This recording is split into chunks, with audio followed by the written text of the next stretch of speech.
하나님의 말씀 신약성경 요한복음 14장 6절입니다.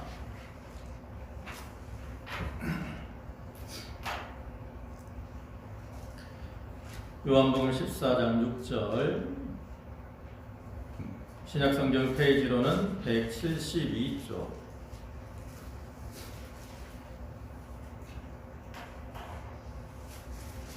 6절 말씀부터 11절까지 공독하겠습니다. 예수께서 가라사대 내가 곧 길이요 진리요 생명이니 나로 말미암지 않고는 아버지께로 올 자가 없느니라. 너희가 나를 알았다면 내 아버지도 알았으리로다. 이제부터는 너희가 그를 알았고 또 보았느니라. 빌립이 가로되 주여 아버지를 우리에게 보여주옵소서. 그리하면 족하겠나이다. 예수께서 가라사대 빌립아 내가 이렇게 오래 너희와 함께 있으되 내가 나를 알지 못하느냐. 나를 본 자는 아버지를 보았거늘 어찌하여 아버지를 보이라 하느냐. 나는 아버지 안에 있고 아버지는 내 안에 계신 것을 내가 믿지 아니하느냐. 내가 너희에게 이르는 말이 스스로 하는 것이 아니라 아버지께서 내 안에 계셔 그의 일을 하시는 것이라. 내가 아버지 안에 있고 아버지께서 내 안에 계신 것을 믿으라. 그렇지 못하였거든 행하는 그 일을 인하여 나를 믿으라. 아멘. 네, 지난 한 주간 동안도 은혜 가운데 평안하셨습니까? 이 시간에도 주님이 주시는 그 은혜와 축복이 모든 성도들 위해 함께 하시기를 축원합니다. 네, 오늘은 요한복음 14장 6절부터 11절까지 말씀을 보셨는데 오늘 본문의 말씀을 통해서 예수 그리스도를 알자라는 제목으로 함께 은혜를 나누고자 합니다. 우리 예수를 믿는 성도들, 우리가 기독교 신자들에게 있어서 예수 그리스도를 아는 것은 대단히 중요한 일입니다. 본문 7절의 말씀을 보시면 너희가 나를 알았다면 내 아버지도 알았으리로다. 이제부터는 너희가 그를 알았고 또 보았느니라. 이렇게 말씀하고 있는 것처럼 우리가 예수 그리스도를 바로 알 때 하나님을 바로 알고 또 하나님을 잘 섬길 수가 있는 것이죠. 이번 주간에는 이제 주님의 탄생을 기념하는 성탄절 절기가 있습니다. 우리가 이런 성탄절이 다가오게 되면 그 예수 그리스도를 영접하기 위한 준비를 이제 마음으로 하게 되죠. 근데 우리가 이렇게 예수 그리스도를 영접할 준비를 잘 하기 위해서는 예수 그리스도를 잘 아는 것이 필요합니다. 왜냐하면 우리가 예수 그리스도를 바로 알 때 그리스도의 뜻에 맞게 주님을 영접할 준비를 잘 할 수가 있기 때문이죠. 우리가 예수 그리스도를 준비하는 일에 있어서 그리스도를 바로 아는 지식을 갖추는 것이 가장 좋은 준비가 아닐까 이렇게 생각이 듭니다. 물론 우리가 오랫동안 예수 그리스도를 믿어왔고 또 그리스도에 대해서 많이 배웠어요. 그래서 우리가 그리스도에 대해서 어느 정도 다 알고 있습니다. 전혀 모르는 게 아니라. 그러나 우리가 세상적으로도 학생들 공부할 때 예습을 하고 복습을 해서 반복을 통해서 그 지식들을 자기의 것으로 만들어 나가는 것처럼 우리가 그리스도에 대해서도 또 다시 한번 생각해 볼 때 그것이 그리스도를 아는 지식이 우리의 심령에 새겨지게 되고 우리의 마음속에 온전히 채워지게 되는 거죠. 예수님께서도 이제 십자가를 앞에 두시는 그러한 상황에서 제자들에게 뭐라고 합니까?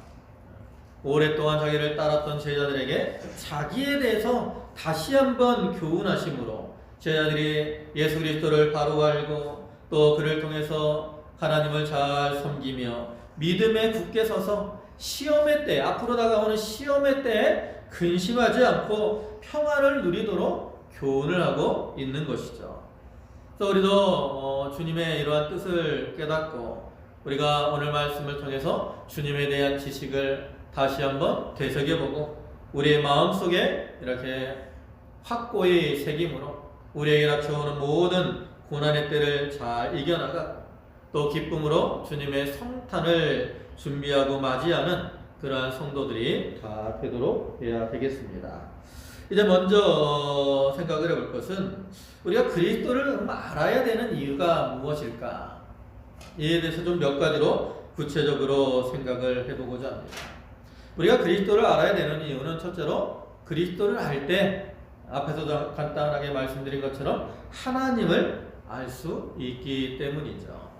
거기 7절을 다시 보시면 너희가 나를 알았다면 내 아버지도 알았으리로다. 이제부터는 너희가 그를 알았고 또 보았느니라 그랬습니다. 우리 기독교가 무슨 종교입니까? 기독교는 이렇게 하나님을 알고 하나님을 믿고 하나님의 뜻을 따라서 하나님을 섬기며 예배하는 것, 이것이 바로 우리 기독교 아니에요? 그래서 기독교 신자들에게 있어서 하나님을 아는 것이 중요한데, 그럼 우리가 하나님을 알기 위해서는 바로 이와 같이 예수 그리스도를 아는 것이 필요한 거죠. 예수 그리스도를 알 때 우리가 아버지 하나님을 바로 알 수가 있는 거예요. 이 땅에 오신 예수 그리스도는 우리에게 하나님을 보여주시는 그런 분입니다. 히브리서 1장 3절을 보시면 이는 하나님의 영광의 광채시요 그 본체의 형상이시라. 그 능력의 말씀으로 만물을 붙드시며 죄를 정결케 하는 일을 하시고 높은 곳에 계신 위엄의 우편에 앉으셨느니라. 이렇게 말씀하고 있는 것처럼 예수 그리스도는 하나님과 동등된 분이시고 또 영광의 광채가 되시고 그 본체의 형상이 되시는 분으로서 자신을 통해서 우리 인간들에게 하나님을 보여주셨다는 거죠. 오늘 본문에서 9절에 보시면 예수님이 이렇게 말씀하잖아요. 나를 본 자는 아버지를 보았거늘 어찌하여 아버지를 보이라 하느냐. 예수 그리스도를 통해서 하나님을 보여주셨기 때문에 나를 본 자는 아버지를 본 것이다 라고 말씀하는 거예요. 이처럼 예수 그리스도는 하나님을 보여주시는 그러한 분이시기 때문에 우리가 예수 그리스도를 바로 알 때 그를 통해서 하나님을 알게 되는 겁니다. 두 번째로 우리가 예수 그리스도를 알아야 되는 이유는 예수 그리스도를 바로 알고 또 하나님을 바로 아는 자가 죄를 떠나게 되기 때문입니다. 여러분, 우리가 믿음이다라고 말을 하는데 믿음이 뭐예요? 참된 믿음은 자기가 믿는 대상에 대해서 우리가 바로 알 때 그 믿음이 더욱더 확실해지고 견고해지게 됩니다. 반면에 바로 알지 못하면 그 믿음에서 떠나게 되는 경우가 많아요. 우리가 구약성경 호세아서를 보면 그 호세아서에 나타난 이스라엘 백성들이 그러한 모습인 것을 우리가 알 수 있죠. 하나님께서 호세아 1장을 보면 호세아 선지자에게 음란한 여인인 고멜을 아내로 취하라 하시고 그를 통해서 이제 실물을 통한 교훈을 이스라엘 백성들에게 하십니다. 하나님이 이렇게 음란한 여인을 호세아에게 취하라고 하시는 것은 그 고멜과 같이 이스라엘 백성들이 음란하게 행하는데 하나님께서 그들을 긍휼히 여기시고 또 그들을 품어주시는 것을 교훈하는 거죠. 근데 이스라엘 백성들은 그 과정에 보면 이스라엘 백성들이 얼마나 악하게 행하는가를 우리가 쭉 볼 수 있어요. 또 그 중에 이제 호세아 1장 6절을 보시면 고멜이 또 잉태하여 딸을 낳음에 여호와께서 호세아에게 이르시되 그 이름을 로루하마라 하라. 내가 다시는 이스라엘 족속을 긍휼히 여겨서 사하지 않을 것임이니라 그랬습니다. 하나님께서 이스라엘 백성들을 긍휼히 여기지 않는다는 거죠. 하나님은 우리가 알다시피 사랑과 긍휼이 풍성하신 하나님인데 하나님께서 이전에 이스라엘 백성들을 긍휼히 여기지도 아니하시고 그들의 죄를 사하시지도 않으신다라는 거예요. 왜? 그들이 죄악이 너무나도 패역하기 때문에.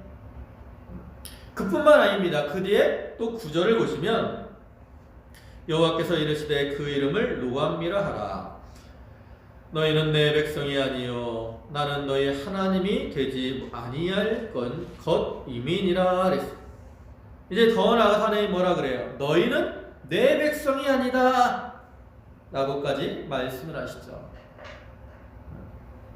하나님께서 창세전에 이스라엘 백성들을 하나님의 백성으로 택하셨고 또 믿음의 조상인 아브라함과 언약을 통해서 그들을 하나님의 백성으로 삼으셨는데 그들이 계속해서 하나님을 거역하고 하나님을 떠나 우상을 섬기며 음란방탕하게 행하기 때문에 이제는 하나님께서 그들을 향해서 너희는 내 백성이 아니다 라고까지 말씀을 하시는 거죠.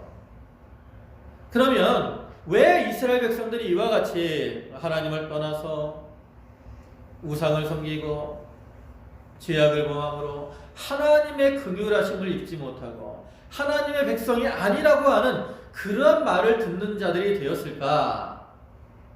그 이유는 뭐예요? 하나님을 알지 못하기 때문이라는 거죠. 호세아 5장 4절을 보시면 저희의 행위가 저희로 자기 하나님에게 돌아가지 못하게 하나니 이는 음란한 마음이 그 속에 있어 여호와를 알지 못하는 까닭이라. 이렇게 하나님을 알지 못하기 때문에 그들이 하나님을 떠나 우상을 섬기고 음란하게 행하는 그러한 죄를 범하고 있다라는 거죠. 그래서 하나님은 그러한 이스라엘 백성들을 이제 향해서 뭐라고 하십니까? 그러한 죄악의 자리에서 돌아오기 위해서 하나님을 알아라 라고 그들에게 권고를 하십니다. 호세아 6장 3절을 보시면 그러므로 우리가 여호와를 알자 힘써 여호와를 알자 그의 나오심은 새벽빛같이 일정하니 비와 같이 땅을 적시는 늦은 비와 같이 우리에게 임하시리라 하리라. 여호와를 알라는 거예요. 힘써 여호와를 알라는 거죠. 또 6장 6절에서도 나는 인애를 원하고 제사를 원치 아니하며 번제보다 하나님을 아는 것을 원하노라. 하나님은 이스라엘 백성들이 제사 드리는 것보다 하나님 앞에 나와서 번제 드리는 것보다 하나님을 아는 것이 더 중요하고 더 그것을 기뻐하신다라고 말씀을 해요. 왜냐하면 하나님을 바로 알 때 그분의 뜻을 따라 하나님을 바로 섬김으로 하나님을 기쁘시게 하는 자들이 될 수 있기 때문이죠.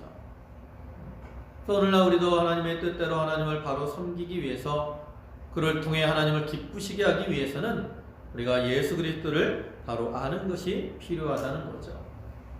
그다음 세 번째로 우리가 예수 그리스도를 알아야 되는 이유는 우리가 그리스도를 알 때 우리가 장성한 자로 자라날 수가 있습니다. 세상에서 자녀가 태어나고 이제 시간이 지나면 육체적으로나 정신적으로 자라나서 성숙한 사람이 되어야 되는 거죠.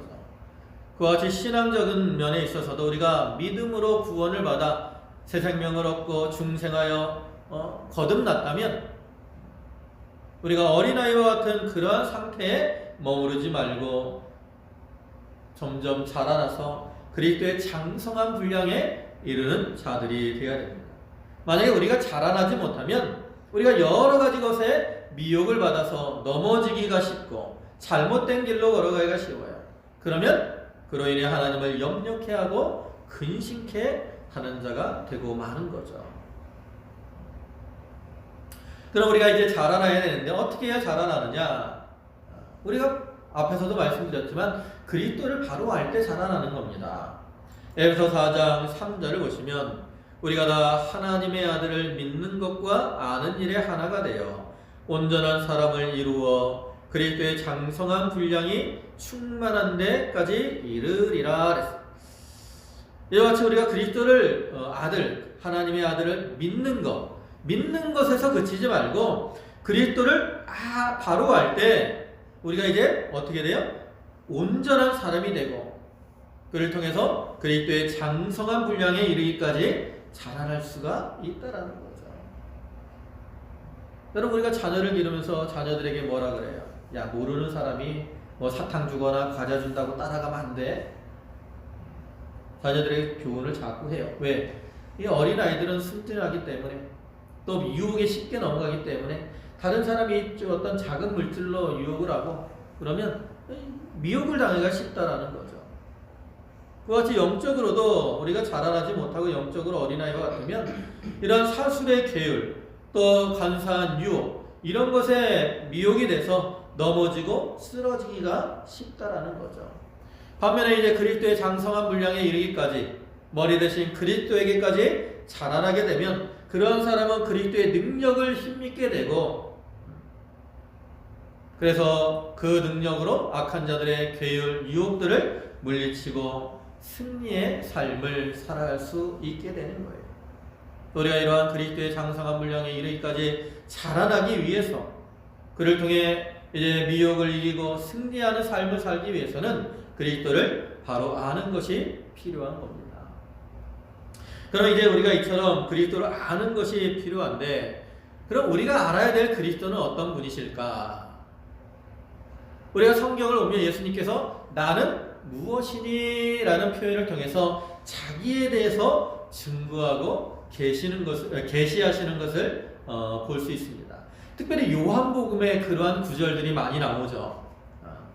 역구절을 보시면 요한복음 6장 51절을 보시면 나는 하늘로서 내려온 산떡이니 사람이 이 떡을 먹으면 영생하리라. 나의 줄 떡은 곧 세상의 생명을 위한 내 살이로라 하시니라.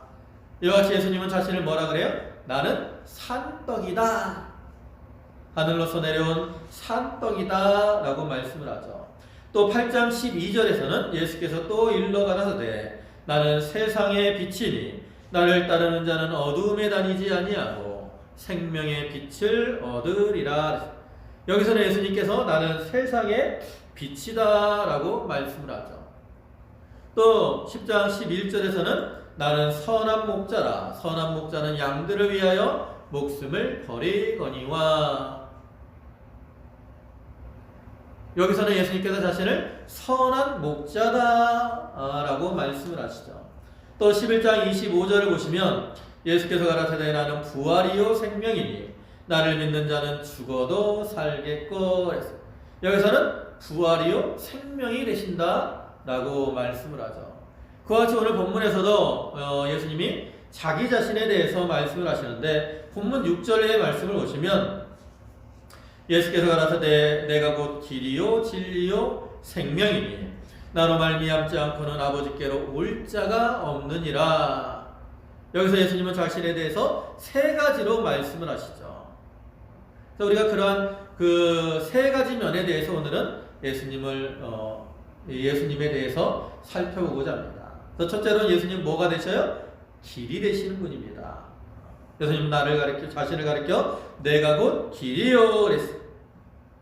우리가 살아가는 세상에는 길이 여러 종류의 길들이 있어요.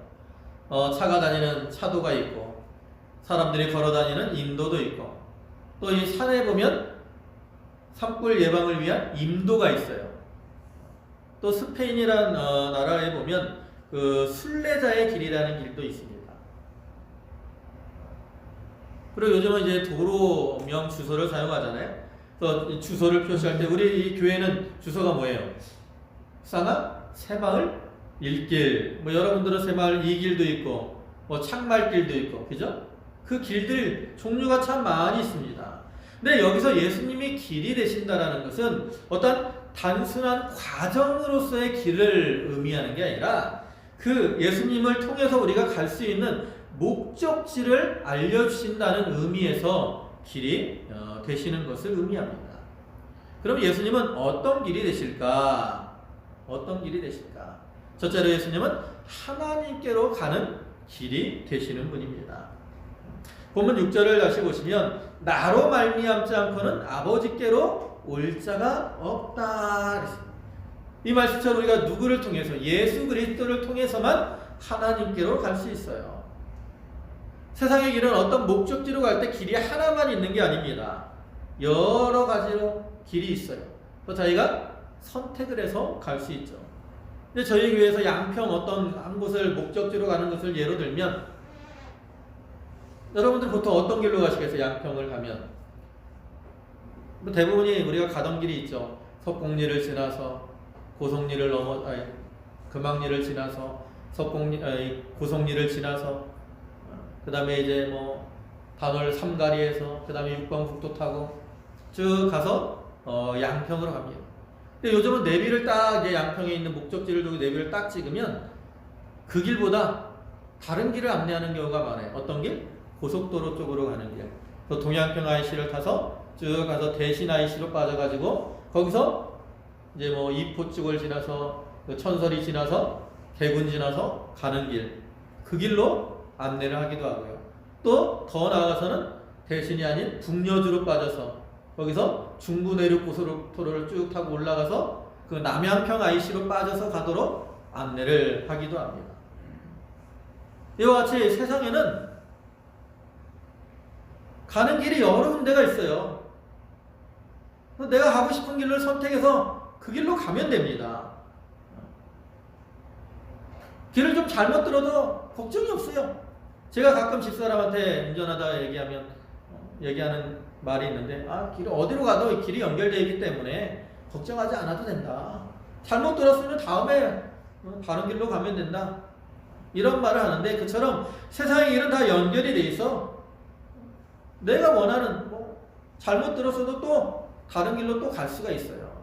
그러나 하나님께로 가는 길은 길이 여러 가지가 아니에요. 오직 예수 그리스도를 통한 길 하나, 그거밖에 없다라는 거죠. 근데 왜 예수 그리스도를 통한 길을 하나님이 주셨느냐? 과거에 태초에는 죄를 범하기 전에는 하나님께로 가는 길이 열려 있었어요. 누구나 그 길로 갈 수가 있었습니다. 근데 사람이 범죄한 이유는 하나님과 원수가 되고 하나님께로 가는 길이 막히게 되었다라는 거죠. 그래서 하나님께 나아갈 수가 없는 거예요. 하나님께서 예수 그리스도를 통해서 하나님께로 나아갈 수 있는 길, 그 문을 열어주셨고 이제 우리가 그리스도를 통해서 하나님께 나아갈 수 있게 된 겁니다. 그 다음에 두 번째로는 예수님은 어떤 길이 되시느냐? 구원의 길. 우리가 구원을 받는 길이 되시는 겁니다. 사도행전 4장 12절을 보시면 다른 이로서는 구원을 얻을 수 없나니 천하 인간의 구원을 얻을 만한 다른 이름을 우리에게 주신 일이 없음이니라 하였더라. 이 말씀처럼 우리가 구원을 받는 것은 오직 예수 그리스도를 통해서만 되는 것이기 때문에 예수 그리스도는 구원의 길이 되시는 겁니다. 사실 예수 그리스도께서 이 땅에 오신 목적도 하나님의 백성들을 구원하시기 위함이죠. 여러분, 예수라는 이름의 뜻이 뭐예요?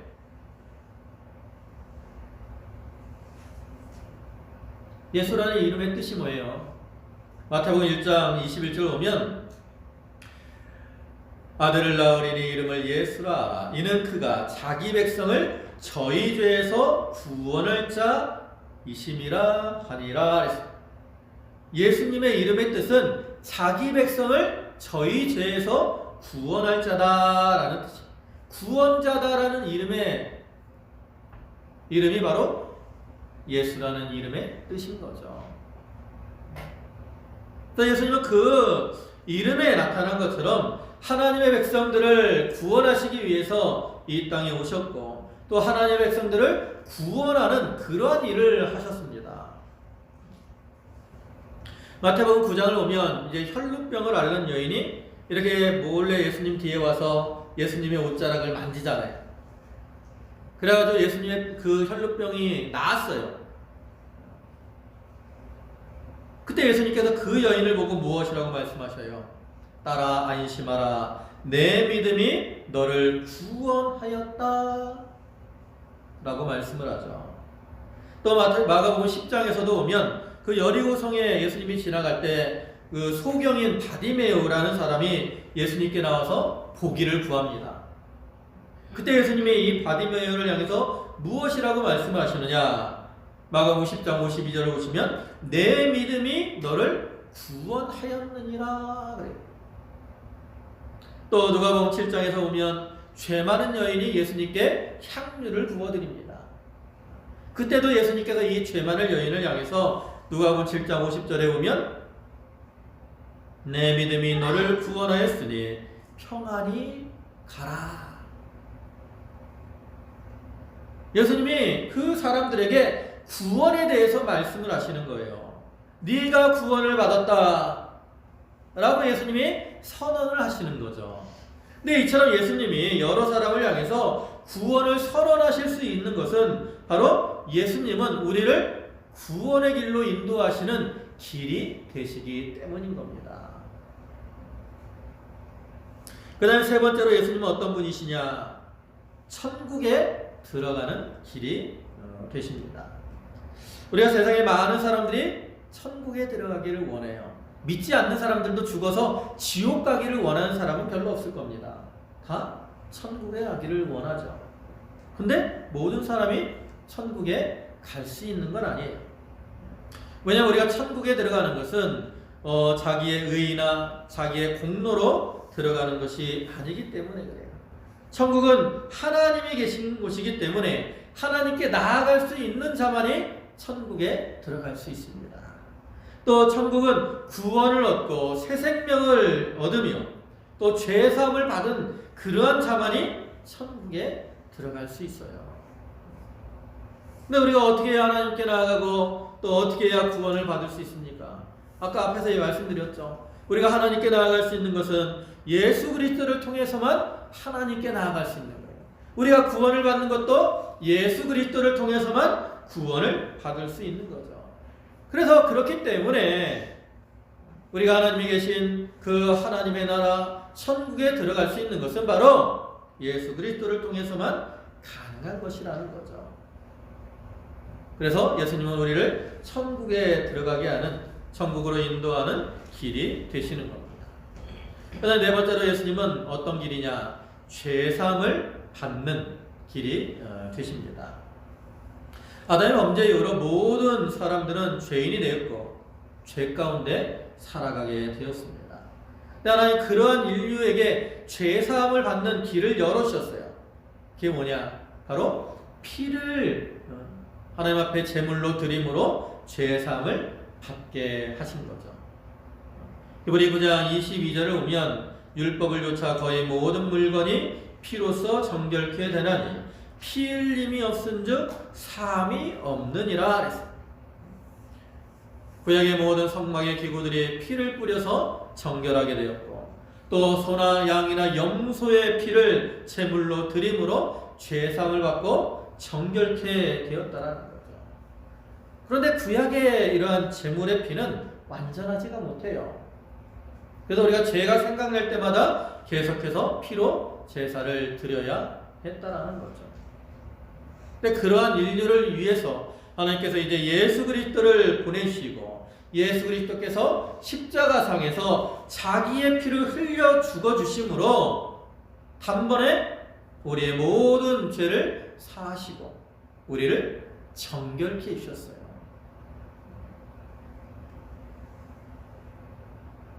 이와 같이 우리가 그리스도의 피로 말미암아 죄사함을 받고 정결케 되었기 때문에 예수 그리스도는 우리가 죄사함을 받게 하는 길이 되시는 거죠. 그 다음에 두 번째로 예수님은 무엇이 되신다 그랬습니까? 보면 6절 중간을 보시면 내가 진리요 그랬어요. 예수님은 진리가 되십니다. 이 진리라 이거는 참된 이치를 말하는 것으로서 예수님이 진리가 되신다라는 것은 참된 이치를 보여주시는 그런 분이 되심을 의미하는 거죠. 그럼 예수님은 어떠한 면에서 진리가 되시는 것일까? 첫째로 예수님은 하나님을 보여주시기 때문에 진리가 되는 겁니다. 앞에서도 예수님을 통해서 우리가 하나님을 본다 그랬죠. 보면 7절을 다시 보시면 너희가 나를 알았다면 내 아버지도 알았으리로다 그랬어요. 또 9절에서는 나를 본 자는 아버지를 보았거늘 그랬어요. 이와 같이 예수님은 우리에게 하나님을 알려주시고 또 하나님을 보여주시는 분입니다.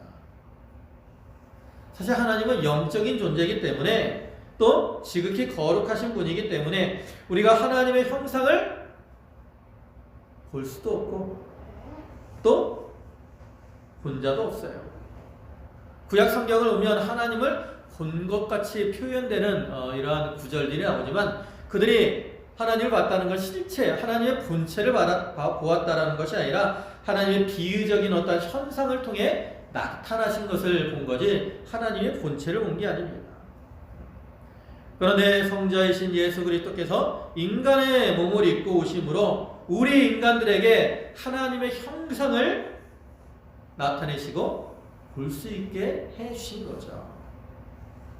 요한복음 1장 18절을 보시면 본래 하나님을 본 사람이 없으되 아버지 품속에 있는 독생하신 하나님이 나타내셨느니라. 이렇게 독생하신 예수님께서 자기를 보여주심으로 그를 통해서 우리가 하나님을 바라볼 수 있게 해주신 거죠. 그래서 예수님이 이처럼 자기를 통해서 하나님을 알려주시고 하나님을 보여주셨기 때문에 예수님이 진리가 되는 겁니다. 그 다음 두 번째로 예수님이 진리가 되시는 이유는 예수님은 언약을 성취하셨기 때문에 진리가 되는 겁니다. 하나님께서 우리에게 신구약 성경을 통해서 많은 언약을 주셨어요. 우리에게 주신 구원의 언약을 포함한 많은 언약들을 주셨는데 예수님께서 이 땅에 오셔서 하나님이 주신 그 언약, 율법을 다 이루셨다라는 거죠. 마태복음 5장 17절에 예수님께서 내가 율법이나 선지자를 폐하러 온 줄로 생각지 말라. 폐하러 온 것이 아니요 온전케 하려 함이로다.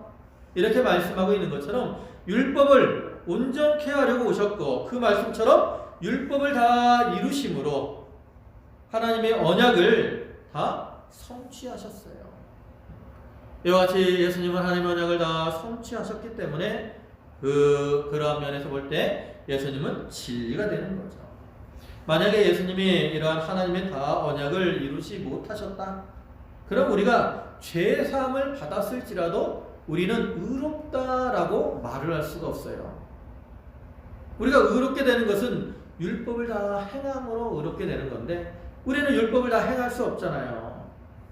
그런데 예수 그리스도께서 이 세상에 오셔서 모든 진리를 다 행하시고 이루심으로 의를 이루셨고 그 이루신 의를 우리에게 덧입혀 주셔서 우리가 의인이 된 거죠. 이와 같이 언약을 이루시는 그러한 예수님이시기 때문에 예수님은 진리가 되시는 겁니다.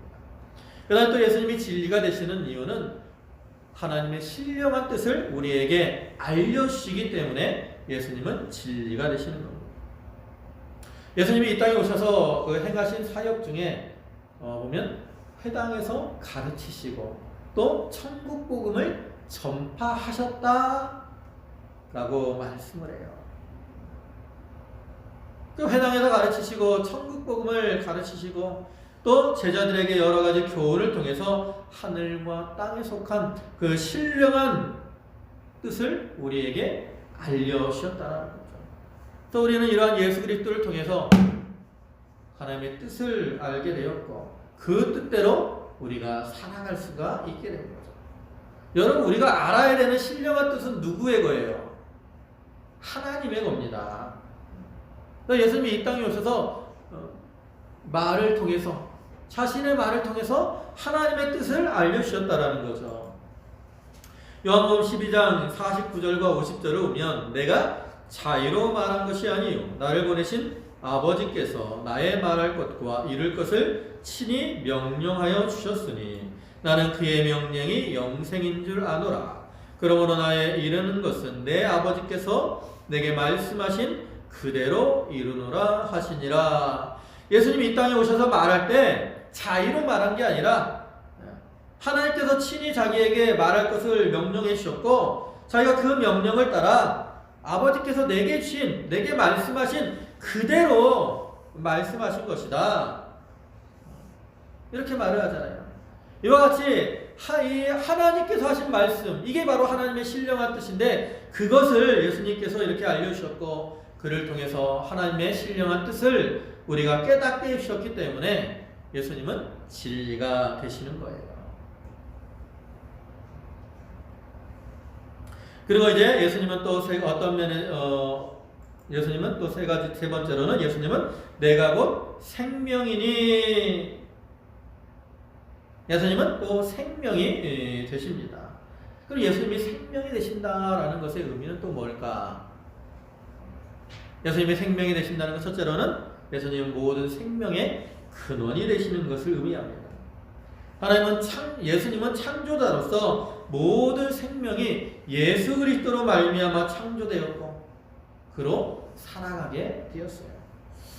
오늘날 과학을 보면 생명과학이라는 분야가 이렇게 많이 발달을 하고 있습니다. 근데 인간의 이 과학이 이렇게 점점 발달을 하더라도 어떠한 생명을 창조할 수는 없어요. 왜냐하면 모든 생명은 하나님께서 창조하신 것이기 때문에 그렇죠.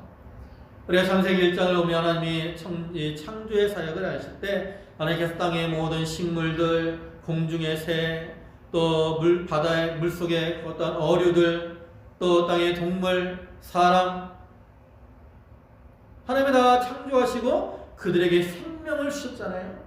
그로 인해서 우리가 살아가게 된 거죠. 그렇기 때문에 하나님은 생명의 근원이 되시는 거예요. 그런데 예수님께서 자신을 이와 같이 생명이다 라고 말씀하시는 것은 예수님 자신도 생명의 근원이 되시고 생명의 주인이 되심을 우리에게 계시하시는 거죠. 요한복음 1장 4절을 보시면 그 안에 생명이 있었으니 이 생명은 사람들의 빛이라 그랬어요. 누구 안에 생명이 있어요? 그가 누굽니까? 예수 그리스도를 가리키는 거예요. 이 땅에 인간의 몸을 입고 오신 예수 그리스도, 그분 안에 생명이 있는 거죠. 그래서 우리는 그 예수 안에 있는 생명, 그 생명을 받아서 우리가 살아가게 된 것입니다.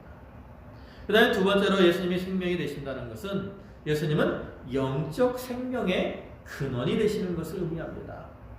예수님 우리 육신의 생명의 근원이 되실 뿐만 아니라 또한 영적 생명의 근원도 되시는 거죠. 그래서 우리가 그리스도와 연합이 될 때 우리의 영의 생명이 살아나게 되는 거예요. 요한복음 15장을 보면 포도나무 비유를 말하잖아요. 포도나무와 가지의 비유. 예수님은 포도나무가 되시고 우리는 가지인데 이 가지는 홀로 살아갈 수가 없어요. 어떻게 돼요? 이 나무에 연결이 돼 있어야 돼요. 그래야 가지가 살고 거기서 잎이 나고 꽃이 피고 포도 열매가 맺힐 수 있는 거죠. 그와 같이 우리가 예수 그리스도와 연합이 될 때, 그리스도와 연결이 될 때 그를 통해서 우리의 영이 살아나게 되고 또 주님을 통해서 오시는 생명의 역사를 통해서 믿음의 열매를 맺어 나갈 수가 있는 겁니다. 네, 마지막으로 예수님이 생명이 되신다는 건 어떤 의미냐? 예수님 우리에게 영생을 주시는 분이 되심을 의미하는 겁니다. 요한복음 11장 25절 보시면 나는 예수께서 가라사대 나는 부활이요 생명이니 나를 믿는 자는 죽어도 살겠고 무릇 살아서 나를 믿는 자는 영원히 죽지 아니하리니 이것을 내가 믿느냐? 그러니까 예수 그리스도를 통해서 구원을 받아서 영이 새 생명을 얻었을 뿐만 아니라 이제 우리의 육신까지도 예수 그리스도의 부활과 연합이 되어서 장차 부활함으로 영생을 얻게 되는 거죠. 이와 같이 예수님은 육의 생명의 근원이 되시고 영의 생명의 근원이 되시며 또 우리에게 영생을 주시는 그러한 분이 되시기 때문에 우리가 주님은 생명이 되신다라고 말씀을 하는 겁니다. 이제 말씀을 마무리하겠습니다. 우리가 예수 그리스도를 바로 알 때 우리의 믿음이 더욱 확실해지고 우리가 바른 신앙의 길을 걸어갈 수가 있습니다. 그렇기 때문에 예수님 오늘 본문의 말씀을 통해서 자기에 대해서 이렇게 계시를 해 주시고 계시는 거죠.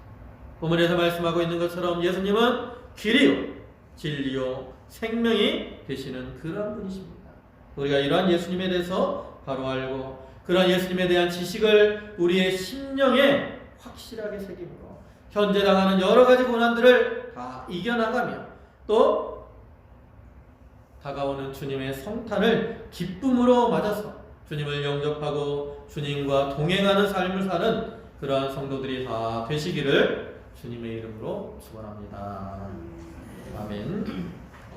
기도하시겠습니다.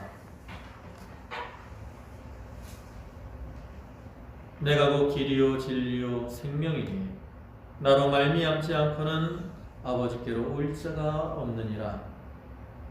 아버지 하나님, 우리가 주님을 바로할 때 하나님을 알게 되고 하나님의 뜻을 깨닫게 되고 진리에 바로 서서 하나님을 잘 섬김으로 하나님을 기쁘시게 하는 자가 될 수 있고 우리가 장성한 분량에 이르기까지 자라날 수 있으므로 주님이 이와 같이 자기에 대해서 우리에게 계시해 주셨습니다.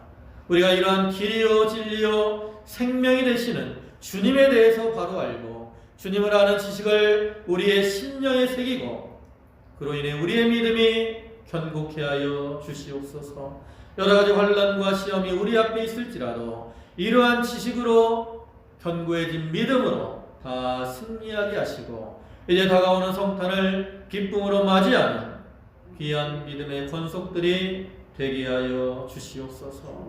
아버지 하나님, 오늘도 귀한 주일을 허락하시고 주님께 예배케 하시니 감사합니다. 또 저희 성도들 주님께 감사의 예물들을 드렸사오니 그 바치는 손길과 심령에 축복하시고 크신 은혜와 은총으로 충만케 채워 주시옵소서. 또 이 코로나19가 속히 이렇게 종식이 되어서 우리의 예배가 회복될 수 있도록 주께서 은총을 더하여 주시옵소서. 모든 말씀 예수님의 이름으로 기도 올리옵나이다. 아멘.